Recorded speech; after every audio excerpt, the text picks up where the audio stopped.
Prosper have been married for 5 years. They have what Ajo will describe as a good relationship, though Prosper will describe it as a fantastic relationship. One Saturday, Ajo woke up and felt that it was a perfect day to go out with her husband for dinner. Their 4-year-old son was with her parents for the weekend, and so this would be one of those rare days when going out with her husband should be easy to arrange, since they do not have to take the boy along or get a babysitter for him. But she felt that if she told him to take her out, and he did, it would not be the same as he intuiting that his wife would love them to go out. Now, it was one of those extended weekends that began with the Friday as a holiday. And as it turned out, neither of them had any event or program to attend for the rest of the weekend. And so they were home the whole time. By noon, she was beginning to lose her mind from boredom. Meanwhile, he had settled very comfortably in the sofa with a TV remote in his hand, scrolling through the channels, looking for a sports program. She took one look at him and realized that if she waited for him to come up with the idea of going out, it would never happen. So she concluded that if he was to suggest that they go out, she would have to help him by dropping the necessary hints.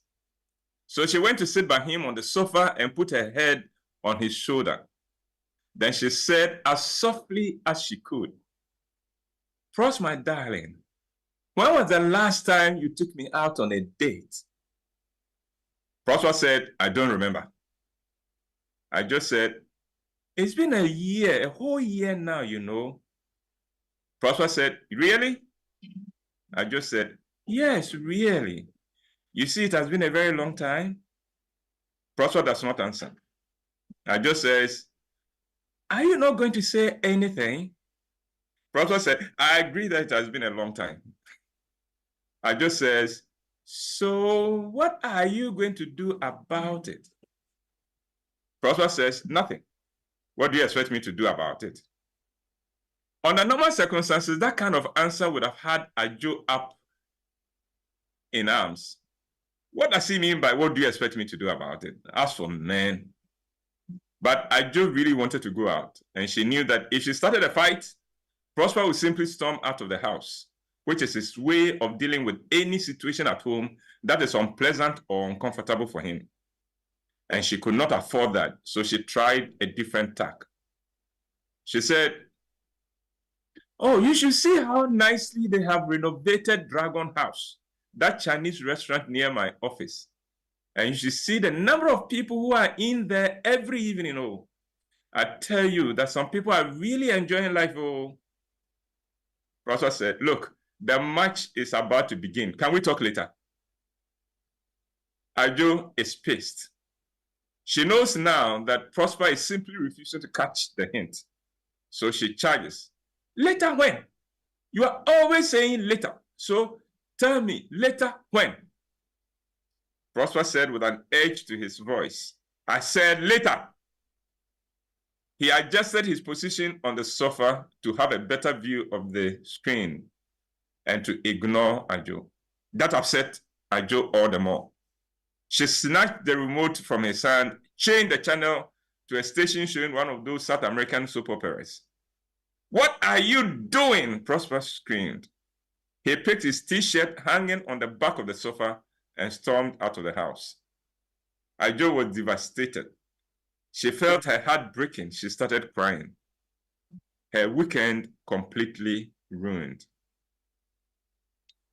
Question. And this is from a male mind. Why didn't Ajo just ask Prosper to take her out for dinner at the Dragon House? Why didn't she just say to him, "Darling, I would really love us to go out for dinner"? Answer from a female perspective. It's a girl's thing, and men don't get it, or they pretend they don't get it.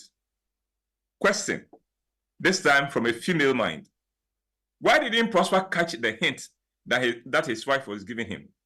If he lost her, how come he did not get what Ajo wanted, even after the hints she had dropped? Answer, from a male perspective, men are not mind readers. We know that men and women are different, but I wonder if most of us appreciate just how different men and women are. One of those differences is that most men hate to go out after marriage. Most ladies, on the other hand, would love to go out with their husbands from time to time. During courtship, men understand that their ladies would love outings, and we oblige.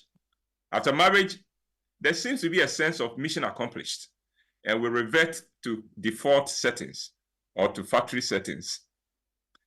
Now, the situation is not helped with the tendency of most ladies expecting men to read their minds and anticipate their needs. If only ladies will learn to just say what they want, it will help. But this is life, and nothing works as it should. So the average lady prefers to drop hints and expects a man to pick them up. Well, newsflash, men do a very poor job of picking hints. One of my sons traveled with Whyte to Kumasi. At Nkoko, as they were driving past one of the restaurants targeting travelers, she said, "My dear, are you hungry?" My son, eager to reach Kumasi on time, said, "No, I'm not hungry," and he continued driving. He noticed that the mood in the car changed immediately. His wife, usually a sweet girl, went into pouting and into a cold treatment mode. My son was totally confused about what had happened. And if there is any man listening who shares in my son's confusion, here is the key. She, my son's wife, was hungry, and when she asked him, "Are you hungry?" she expected him to intuit that she was hungry.